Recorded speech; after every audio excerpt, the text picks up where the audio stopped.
Muy buenas tardes, queridos amigos. Iniciamos esta semana con una invitada muy especial con quien ya habíamos estado conversando para poder repetir nuevamente el plato en el programa. Estamos con la doctora Marisol Pérez Tello, con quien vamos a tocar temas justamente que se dieron de hablar a consecuencia de nuestra primera entrevista. ¿Cómo estás, Marisol? Muy bien, Andrés, muchas gracias. Qué gusto de tenerte nuevamente en el programa. El gusto es mío. Marisol, yo quiero iniciar rápidamente, porque tenemos poco tiempo, lamentablemente, en este espacio, respecto a la opinión que has estado virtiendo últimamente en las redes sociales a consecuencia de este proyecto de ley de los casos de lesa humanidad que se está tocando en el Congreso. Coméntanos un poco, ¿por qué tú tienes esta visión totalmente contraria a la que tiene el Congreso de la República, teniendo en cuenta de que en las últimas semanas se está dando una lucha constante en favor de muchos de los militares que están presos, muchos de ellos con exceso de carcelación, que también lo habíamos conversado anteriormente, y hoy por hoy tienes una posición totalmente diferente? Sí. Mira, explícanos. Primero, no es mi opinión, dato mata relato. O sea, Okay. Esto no es una posición mía porque tengo algo contra el contrario. Yo, primero, soy militar. Segundo, soy profesora del CAEM, he sido profesora y he sido profesora del Centro de Derechos Humanos y Derecho Internacional Humanitario de las Fuerzas Armadas. Profesora, no alumna. O sea, enseño esto. Sí, lo sé. Entonces, acá hay un problema y es que la ignorancia y la falta de capacidad de entender las consecuencias de la norma que están haciendo están poniendo al país en un nivel de riesgo inaceptable, y yo no me puedo callar. Y esto no solamente va a liberar a personas que están siendo investigadas, no a sentenciados, que están siendo investigadas en delitos que podrían prescribir, como Ajomarca, Cayara, Rajaya y todos estos casos que tienen tantísimos años y que no han terminado aún con sentencias. ¿Esos casos son con personas acusadas militares? En los que te he mencionado, sí. Pativilca, para hablar del caso de Fujimori, por ejemplo, pero también hay otros casos, Rivera Lazo, y yo te aseguro, no me refiero precisamente a ellos, pero seguramente hay muchos otros casos, como el caso Cruz, donde están investigados todos los que participaron de Chavín de Huántar, a quienes yo admiro, respeto y quiero, y sin embargo hay hechos que tienen que ser investigados. Pero es lógico de que se tenga que investigar a quienes han tenido que confrontar con los terroristas, pero es que han dado su vida, Marisol. Pero es que estamos confundiendo, Andrés, cosas. El hecho de que yo respalde a las Fuerzas Armadas, las respete y las honre, no significa que por otro lado no diga, si en este espacio alguno deshonró el uniforme y usó esas armas contra la ciudadanía, cosa que además en Ayacucho la conoces bien, porque fue denunciada de hecho por personas de tu entorno familiar. Que no, les mi costó la padre vida. padre fue el primer juez que demandó ante los derechos humanos a los abusos de la época. Pero perdóname, por ejemplo, el caso del doctor Rivera Lazo, 24 años pero encarcelado. Es que si empezamos a hablar del caso individual, ya nos perdemos de la norma. Ok, o sea, vamos a la... compasión, misericordia y decir justicia en los casos en los cuales hay gente procesada 20 o 30 años y seguramente muchísimos de ellos injustamente. Okay. Pero ese es un problema del sistema de justicia, y lo que hay que hacer es acelerar esos procesos para que el que tiene que estar preso está preso y el que es inocente y al contrario ha sido un héroe sea reconocido como tal. Pero eso no tiene nada que ver con la ley que se está dando. Te comento algo. Y voy a ir en el caso Rivera Lazo porque he podido conversar con su hija y la he entrevistado aquí en el programa.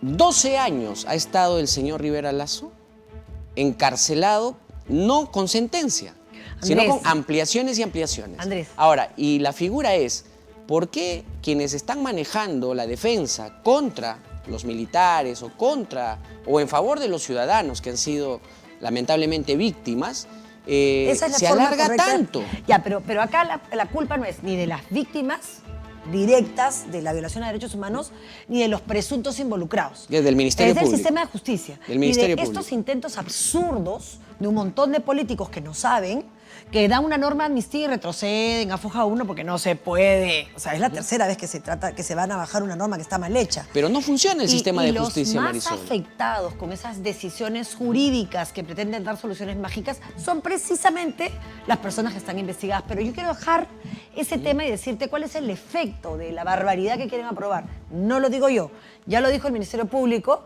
ya lo ha dicho organismos internacionales. ¿Y por qué el Ministerio Público se está negando a aplicar esa norma?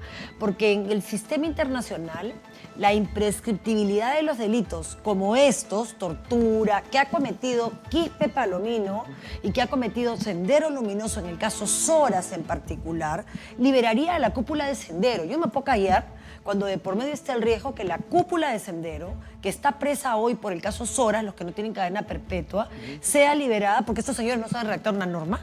O sea, a ver, ¿de qué estamos hablando? Pero justamente yo conversaba con algunos congresistas al respecto. Serán ingenieros, y pero abogados no. establecía de que como la ley no es retroactiva, entonces no tendría ningún problema con No eso. saben nada, por Dios santísimo, la imprescriptibilidad de los delitos de lesa humanidad no tiene nada que ver con la retroactividad de la ley penal. Lesa humanidad, para empezar, en el Perú no es un tipo penal, Andrés, es una forma en la que tú describes un conjunto de delitos que por su gravedad ofenden a la humanidad. Entonces se convierte en norma de ius cogens y erga omnes, es decir, una norma de derecho internacional que no se puede derogar por el derecho interno y una norma que nos compromete a todos, erga omnes y ius cogens. Ahora, ¿van a aprobar la norma? Por supuesto que la van a aprobar porque tienen los votos. El sistema de justicia, la fiscalía la va a inaplicar porque el fiscal sabe que si la aplica tiene responsabilidad personal. Porque lo van a perseguir a él también por esa decisión. En el Perú no, en los fueros internacionales. Okay. Que cuando esto dentro de 2 o 3 años o 10 años llegue a la Corte Interamericana o llegue a la Corte Penal Internacional, va a volver a retrocederse. Seguramente las personas inocentes que se beneficien con esta norma, que hay otros mecanismos... ¿Quién se beneficia con esto? Sendero Luminoso. Hoy, Sendero Luminoso. La cúpula de Sendero Luminoso. No lo digo yo, lo dice la Fiscalía. Ha puesto los casos que prescribirían y entre ellos el caso Soras. 117 personas asesinadas a machetazos y a pedradas un 16 de julio en el 84 por Quispe Palomino.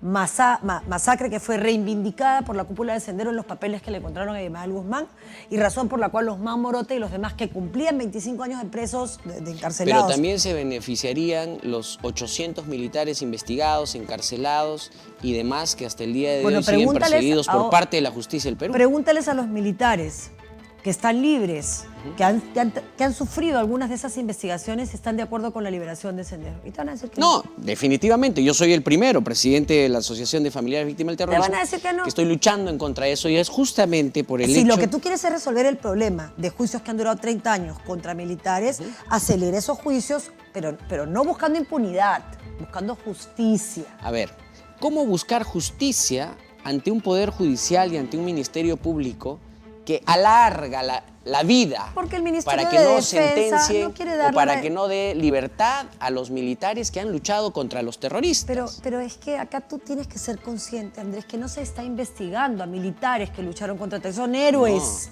No solo están investigados, sino que están presos. Lo que están investigando son y muchos de ellos tienen procesos de carcelación ya excesivos. Pero por culpa de estos señores del Congreso, de congresos anteriores... Es la ley y la justicia, esa justicia que demora, ¿por qué se han que vuelto no es a hacer justicia? Todos esos juicios? Porque se hicieron mal, se declaró cosa juzgada Seguramente. fraudulenta. Y van a volver a hacerlo ahora. ¿Hay derecho?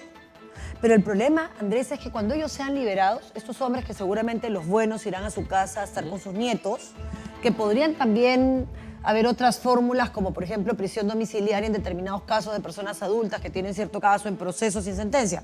Hay formas legales que no generan impunidad. Pero que no se aplican, Marisol. ¿Por qué no se hacen así? Porque no se hacen así. ¿Por qué está libre Fujimori como si fuera inocente y no está cumpliendo la condena en su casa? Perdón, Fujimori no está libre porque se le acabó la condena. Fujimori está libre porque el presidente de la República le extendió la facultad de liberarlo.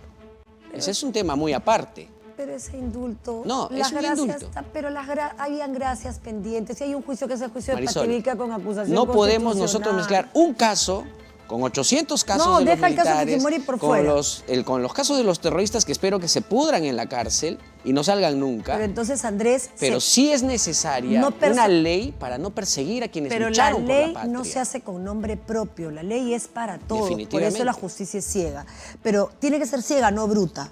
Una cosa es que se haga una norma para todos y que se busque generar correctivos a procesos que cualquier exceso en un proceso ya es injusto, porque supone para todos una angustia permanente. ¿Hay una propuesta para ello?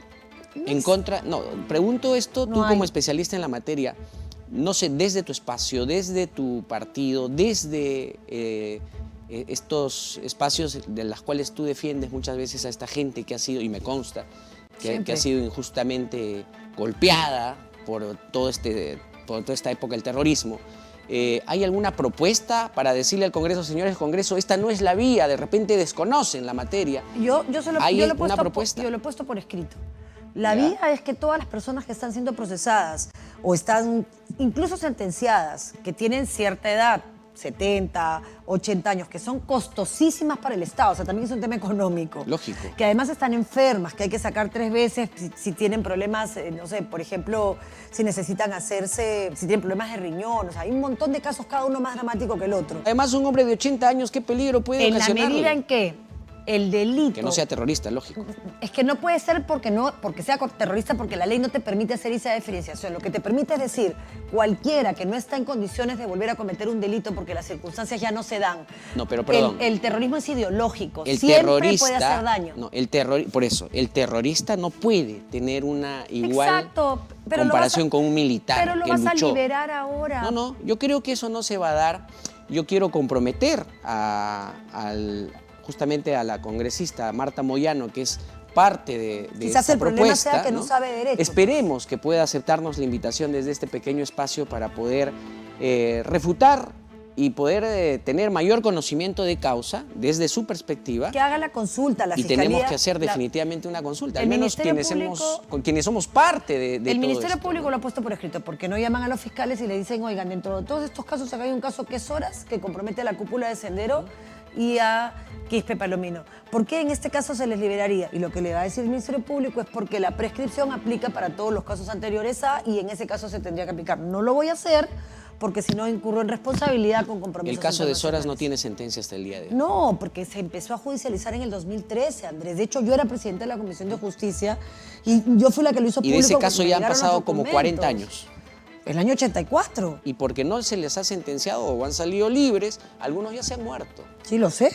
Los he acompañado. Rivera Lazo es un caso emblemático donde ha estado 12 años sin sentencia en la cárcel, luego se lo ha sentenciado a 20 años, ya tiene 4 años de exceso de carcelería y sigue preso. Pero es que ese tipo... 82 años el hombre y está enfermo. Mira, los casos son dramáticos, Andrés. Por eso es que yo no los personalizo. Además, yo trabajo en la cárcel. O sea, yo tengo una sensibilidad con el tema penitenciario y además soy militar. Pero esta solución que quieren dar no es la correcta, no es una salida legal. Pone en riesgo al país, porque esos ideólogos de Sendero Luminoso que van a salir en libertad no los vas a volver a chapar. ¿O tú qué cosa crees que se van a ir a...? No, definitivamente que no.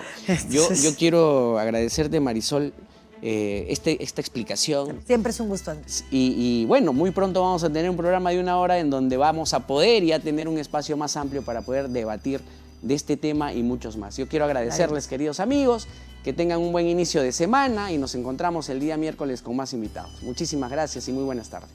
Desde la visión del